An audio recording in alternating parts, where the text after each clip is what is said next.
মানুষের মধ্যে তার সচেতনতা বৃদ্ধি ও তার পরবর্তী প্রজন্মের কাছে পৌঁছে দেওয়ার উদ্দেশ্যে এবং তা দেশ জুড়ে ছড়িয়ে দেওয়ার চেতনা বৃদ্ধির জন্যই পৃথিবীব্যাপী হেরিটেজ উইক পালন করা হয়েছে 19 থেকে 25শে নভেম্বর।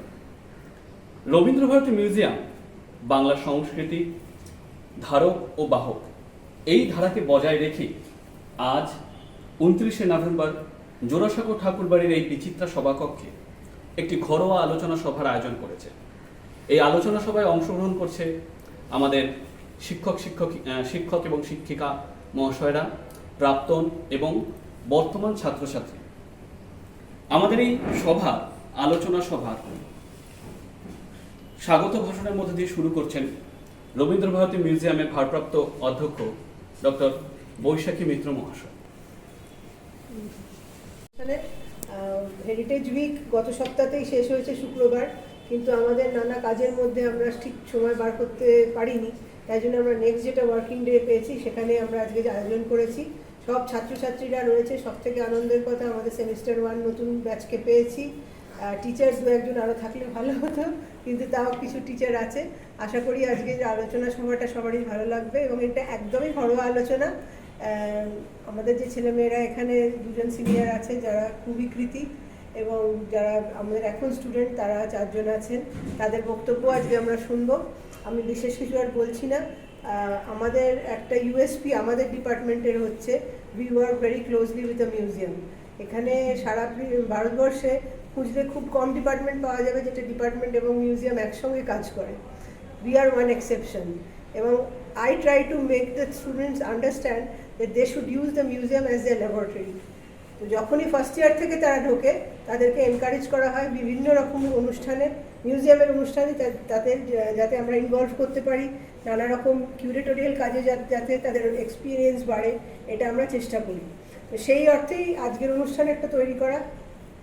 দেখা যাক কে কী বলে। তাদেরকে একটা টপিক দেওয়া আছে, সেটা নিয়ে আলোচনা হবে। ঠিক আছে, ডক্টর বৈশাখী মিত্র মহাশয় ম্যামকে। এরপর আমাদের এই আলোচনা সভায় সামান্য একটু বক্তব্য রাখবেন ডক্টর সুদক্ষিণা মুখার্জি ম্যাম। এখানে এসেছে একটা নতুন ধরনের অনুষ্ঠান তারা দেখছে, যেখানে ফার্স্ট ইয়ার সদ্য জয়েন করেছে, 1 মাসও তাদের এখনো হয়নি, কিন্তু তাদের উৎসাহ দেওয়া হয়েছে এবং তারা নিজেও উৎসাহিত হয়েছে তারা এই ডিবেটে পার্টিসিপেট করার জন্য, এই অনুষ্ঠানে পার্টিসিপেট করার জন্য। So I'm thankful to all the students, the first year, second year এবং ex-students যারা এখানে আছে সবার প্রতি আমার thanks. Head of the department এবং মিউজিয়ামের সব লোক কর্মচারীদের কাছে থ্যাঙ্কস, তারা সবাই এই অনুষ্ঠানে পার্টিসিপেট করতে এসেছে। কিন্তু কারণ হেরিটেজ, আমরা সবাই হেরিটেজ নিয়েই পড়াশোনা করছি, হেরিটেজ কালচার, এগুলোই ট্রেডিশন, এগুলো নিয়েই আমাদের পড়াশোনা। Museum is a part of our heritage. তো সেই জন্য এইটা খুবই একটা জরুরি অনুষ্ঠান আমি মনে করি। Thank you. আলোচনা সভার অংশ রয়েছে, তাকে আমরা দুভাগে বিভক্ত করেছি। প্রথম অংশ আছে বিতর্ক সভা, যাতে অংশগ্রহণ করছে বর্তমান ছাত্রছাত্রীরা, প্রথম সেমিস্টার এবং 3rd সেমিস্টারের ছাত্রছাত্রীবৃন্দ মিউজিওলজি ডিপার্টমেন্টের। বিতর্ক সভার বিষয় হলো generation Z and museum, expectation and challenges. অংশগ্রহণে বর্তমান ছাত্রছাত্রীবৃন্দ।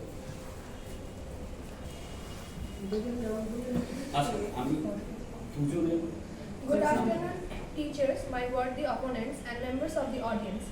I am the captain of the affirmative side and would like to light my views supporting the motion Gen Z and Museums, Expectations and Challenges. Cultural destination where people can broaden their horizons and an important setting for informal learning. However, as a result of our fast-paced lifestyle and diverse forms of entertainment, our needs are becoming increasingly diverse and museums are facing numerous challenges. Many people, particularly young people such as Generation Z, that is, those born between the mid-1990s and the mid-2020s, are uninterested in static exhibitions with tedious and wordy misinterpretation. It is thus extremely crucial to connect Generation Z and make museums more engaging. As a member of Generation Z and a student of Museology at Rabindra Bharati University, I see cultural organizations as a critical tool in expressing my generation's civic education and enrichment. Museums have a huge cultural significance as a part of the cultural heritage of community, city, or country.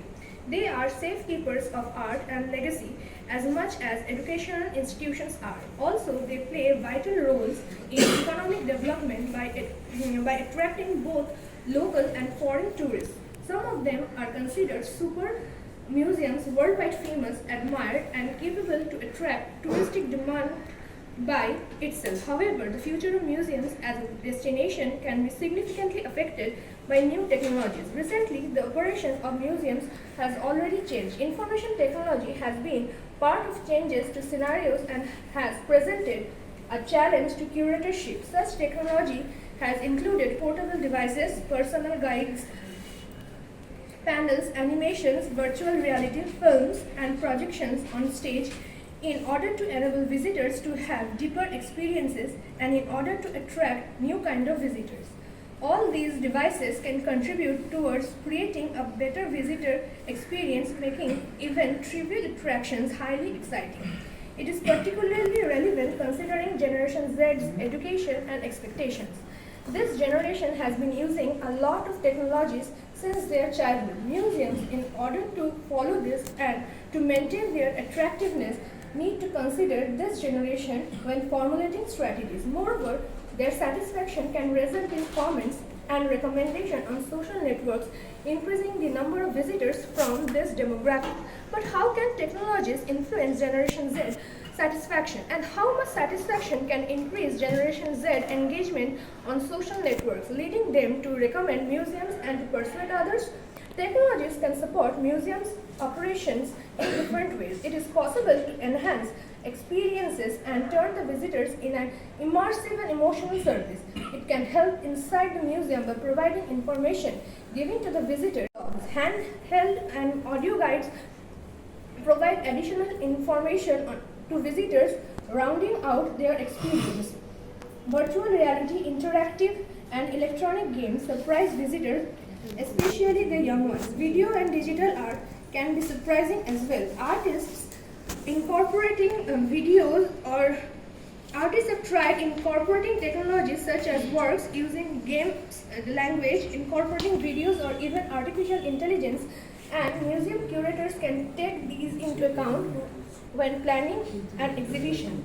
On the internet, museums can turn information available to community. Some museums even host online exhibitions while others exist solely online. In conclusion, as Generation Z forms an important part of visitors of any museum today and in future, it is necessary to adopt all kinds of technology to increase their experience at museums. Content is important, and interactive games, virtual reality, and audio guides can help make content more accessible and understandable. However, courtesy and empathy are highly important in any service. Moreover, at this point, any technology can replace human beings.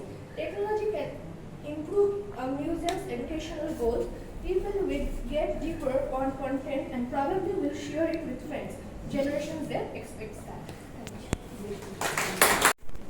আমি first year museology student. আমি যেটা নিয়ে আজকে কথা বলবো সেটা আমাদের generation Z মিউজিয়ামের কাছ থেকে অনেক কিছু পাচ্ছে, কিন্তু ঠিক যেগুলো পাচ্ছে না আমি কথা বলবো সেইগুলো। আমি একটা সার্ভের ওপর ভিত্তি করে কথাগুলো বলছি। রবীন্দ্রনাথ মিউজিয়ামে যেটা করা হচ্ছে যে অনেক তো কলেজ স্টুডেন্টরা আসে, তাদেরকে একবার জিজ্ঞেস করা যায় যে তারা কি বলছে। আমরা প্রথমে একটা গ্রুপকে ধরলাম, তাদেরকে আমরা জিজ্ঞেস করলাম যে কি কি অসুবিধা তোমরা ফেস করছো। তাদের মধ্যে প্রথমে একটি মেয়ে, তার নাম রিমা মোদক, সম্ভবত হুগলি মহসিন কলেজে, সে আমাদের একটা অদ্ভুত কথা বললো যে মিউজিয়ামে কোনো ঘড়ি নেই, কোনো রকম ঘড়ি নেই। জেনারেশন জেডের কাছে হাতে সময় খুব অল্প থাকে। তারা হয়তো স্কুল থেকে ফেরে কিংবা অন্য কোথাও থেকে ফেরে, বা মাঝখানে হয়তো টিউশন থাকে। সেজন্য তাদের হাতের যে লিমিটেড টাইম সেটা যখন তারা মিউজিয়ামে কাটাবে, সবার কাছে ঘড়িও থাকে না, ফোন মিউজিয়ামে অ্যালাউ করা হয় না।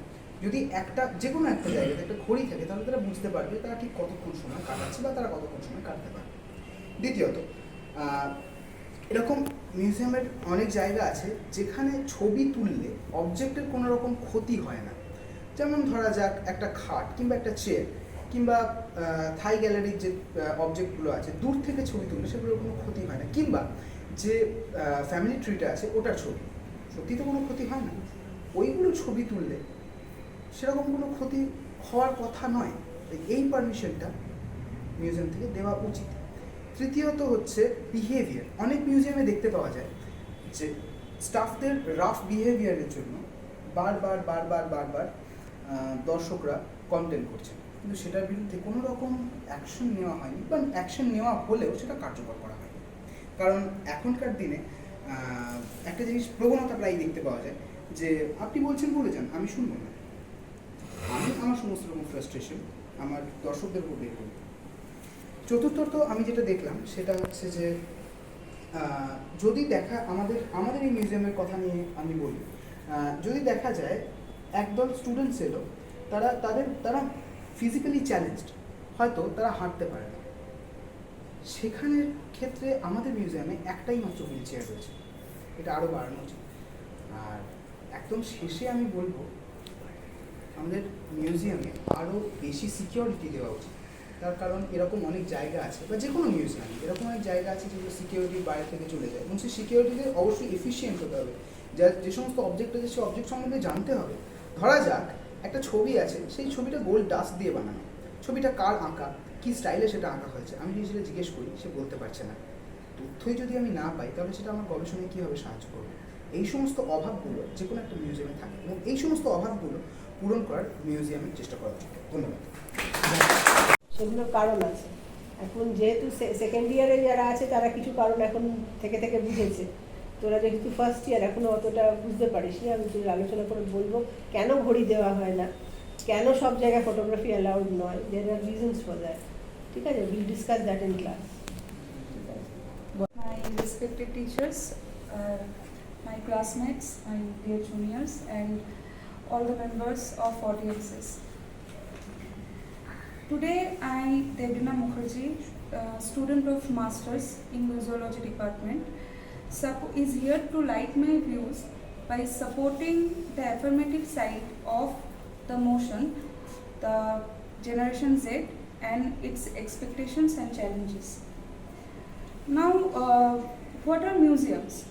A museum is a building or institution that cares for and displays a collection of artifacts and other objects of artistic, cultural, and historical or scientific importance. Now, coming to Generation Z. Generation Z, colloquially known as Zoomers, it consists of people who are born after 1994, that is from 1995 to 2010. Surprisingly, museums are doing better than the most outside industry might assume.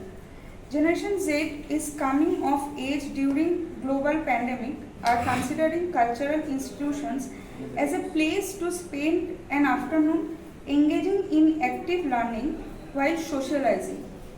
That's not meant to imply that this demographic views a day at the museum the same as older generations.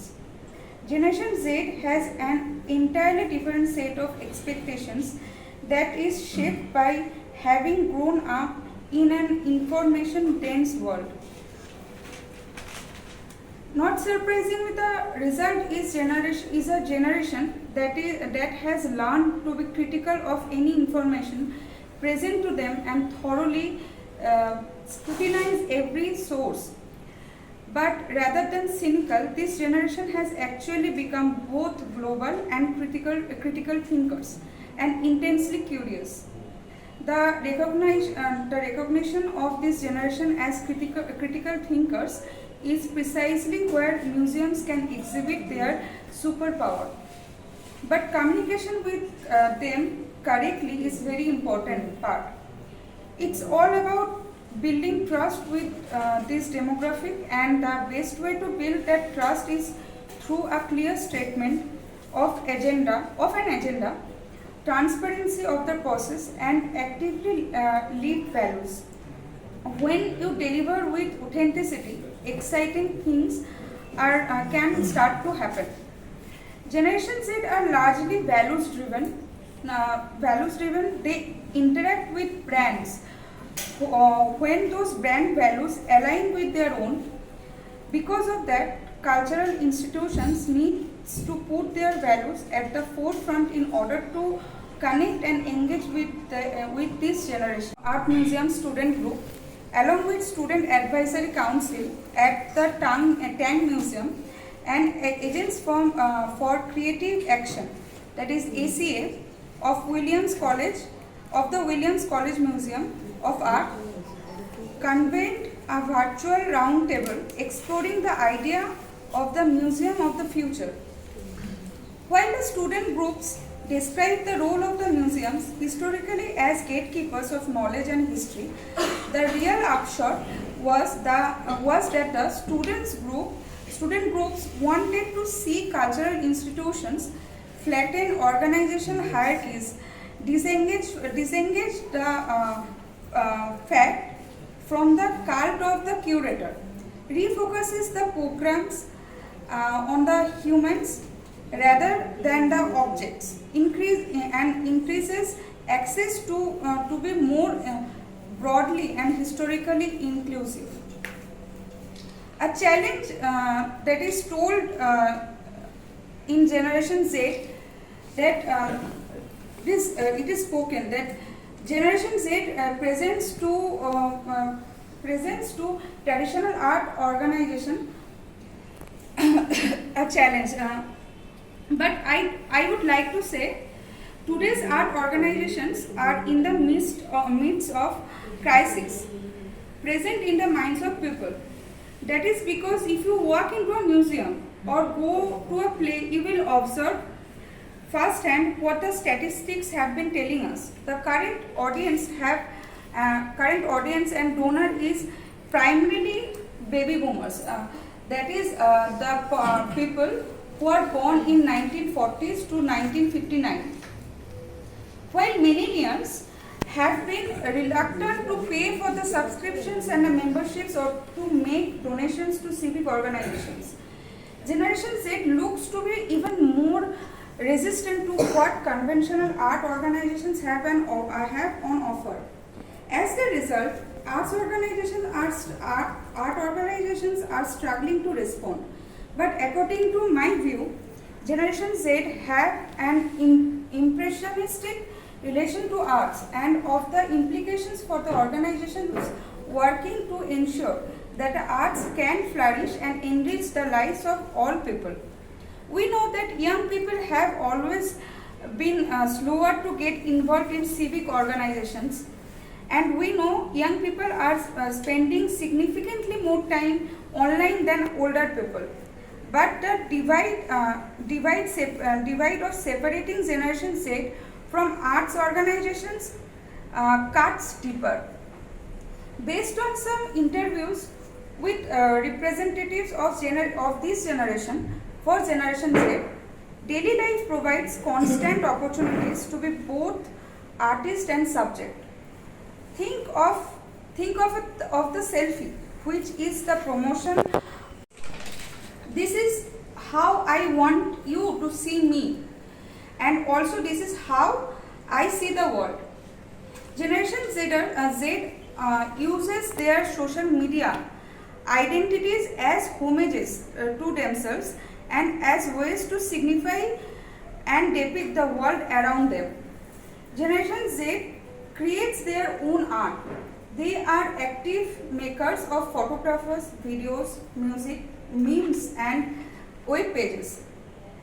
This generation also like to be their own curator of art. The promotion of any advertisement of any exhibition of a certain museum reaches to millions of persons millions of people at a time by just only uploading into any social media. So the Generation Z has not only improved the technological circle among the people, but also help the people to see and get the things way more faster than it was used to be. According to a famous writer, Teresa Kistel, every book has a front and a back, and every person has a good and a bad. But choosing a side defines you, not them. So this generation has also some faults and also have the good sides. If we choose to choose the good side of every thing, so we can see more good things and smarter things happening will be happening to the future. Thank you. মুজিওলজি ডিপার্টমেন্টে semi ওয়ানের student এবং আমার বলার বিষয় হচ্ছে মিউজিয়ামে আরও কীভাবে তরুণ প্রজন্মকে আনা যায় এবং সেটিকে আরও অ্যাট্রাক্ট করা যায়, তো সেই বিষয়ে আমার কিছু বলার বা ধারণা রয়েছে। জেনারেশন জেড ক্রমবর্ধমান মনোযোগের যোগ্য একটি জনসংখ্যা হিসাবে আবির্ভূত হয়েছে। বিশেষ করে 1995 সালের পর থেকে শুরু করে 2010 পর্যন্ত জন্মগ্রহণকারী সমস্ত ছেলেমেয়েরা এই জেনারেশন জেডের তালিকায় অন্তর্ভুক্ত হয়। তাদের গঠনমূলক বছরগুলি একটি সম্পূর্ণ ভিন্ন বিশ্ব দ্বারা আবৃত হয়েছে, যার ফলে তাদের মনোভাব, প্রবণতা এবং দৃষ্টিভঙ্গিতে মূলগত পার্থক্য রয়েছে। মিউজিয়াম যে শুধু ঐতিহ্য প্রদর্শনের বিষয় তা কিন্তু নয়। মিউজিয়াম পরবর্তীকালে এবং বর্তমানে ঐতিহ্য গবেষণা কেন্দ্র হিসাবে ধরা যেতে পারে। তবে জাদুঘর এই বিষয়ে মিউজিয়ামে খুব বিষয় যে আলোচনা হয় তা কিন্তু নয়। একটি সভ্য জাতির আত্মচৈতন্যকে সামনে নিয়ে আসার জন্য মিউজিয়ামে যে বিশেষ ভূমিকা থাকে তা এদেশে কখনো গুরুত্ব পায়নি। এখানে সরকারি নিয়ন্ত্রিত অনেক মিউজিয়ামে এখনো প্রদর্শিত প্রত্নবস্তু ছবি তোলা নিষেধ। ছবি তুলতে গেলে জাদুঘরের লোকজনরা বাধা দেয়। আমি অনেক সময় অনেক প্রত্নতাত্ত্বিক জাদুঘর এবং মিউজিয়ামে সংশ্লিষ্ট কর্মকর্তাদের থেকে ছবি তুলতে না পারার কিছু কারণ জিজ্ঞেস করলে তারা শুধু একটি কথাই উত্তর দেয়, উপর থেকে নির্দেশ আসে, কিন্তু কী নির্দেশ সেটা জানেন না। আমাদের জাতীয় জাদুঘরে একটি সমৃদ্ধ লাইব্রেরি রয়েছে। মহোদয়ের অনুমতি সাপেক্ষে এখানে পাঠক ও গবেষকরা পড়াশোনা করতে পারেন। তবে প্রত্নতত্ত্ব বিশ্লেষণ গবেষকদের জন্য দরজা অবরুদ্ধই বলা যায়। কর্মকর্তা নিয়োগের বিজ্ঞাপনে প্রত্নবস্তু বিষয়ে গ্র্যাজুয়েটদের আলাদা করে অন্তর্ভুক্তির স্থান নেই। ফলে দেখা যাবে গত 2 দশকে প্রত্নতত্ত্ব বিষয়গুলো, যেখানে মিউজিওলজি, আর্কিওলজি এবং অন্যান্য পাঠদান থেকে চলে আসে নিয়মিত গবেষণা থেকে বেরানো মেধাবী শিক্ষার্থীরা, তেমন অন্তর্ভুক্তি নেই মিউজিয়ামে। মিউজিয়ামে নীতি নির্ধারকেরা এইভাবে ভাবতে পারছেন কিনা আমার এই বিষয়ে সন্দেহ আছে। মিউজিয়ামের সবচেয়ে বেশি অবদান রাখার কথা বলা যেতে পারে এখানে প্রত্নতত্ত্ব বিদ্যা চর্চাকারী বিশেষজ্ঞদের। তাদের এই অবদানের জন্যই আমরা নানা বিষয় জানতে পারছি।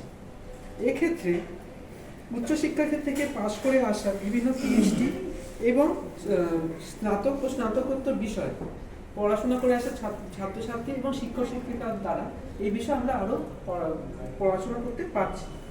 বুঝতে হবে শিল্প ইতিহাস অভিজ্ঞ না হয়ে আধুনিক যুগের ইতিহাসে গবেষকদের জাদুঘরে বা মিউজিয়ামে ভূমিকা রাখার সুযোগ কম। এখানে প্রাচীন ও মধ্যযুগের ইতিহাস গবেষক, বিশেষ করে শিল্প ইতিহাসে তা এই বিষয়ে সন্দেহ হচ্ছে।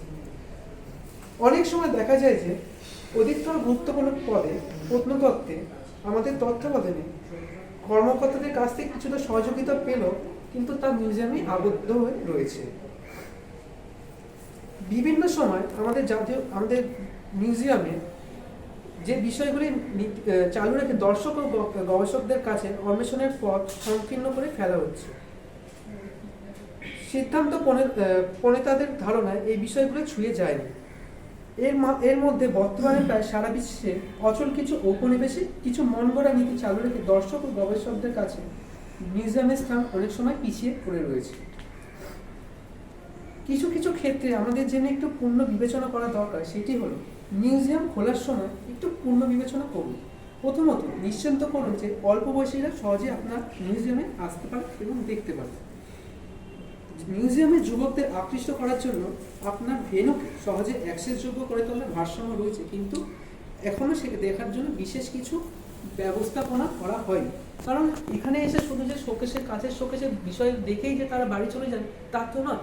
তাদের কিছু অ্যাক্টিভিটি বা কিছু ভিজুয়াল এফেক্টের মাধ্যমে তাদের কিছু প্রদর্শনী করা হলে তারাও এনকারেজ পাবে যে তারা প্রতিবারে মিউজিয়াম আসুক। এবং অনেক সময় দেখা যায় বেশিরভাগ মিউজিয়ামগুলি সকালের বেলায় বেশি খোলা থাকে বা বিকেল হইতে তাদের সেটা বন্ধ হয়ে যায়, কিন্তু বেশিরভাগ স্কুল স্টুডেন্ট বা কলেজ বা ইউনিভার্সিটির ছাত্রছাত্রীরা তাদের ক্লাস থাকার জন্য তারা মিউজিয়ামে আসতে পারে না।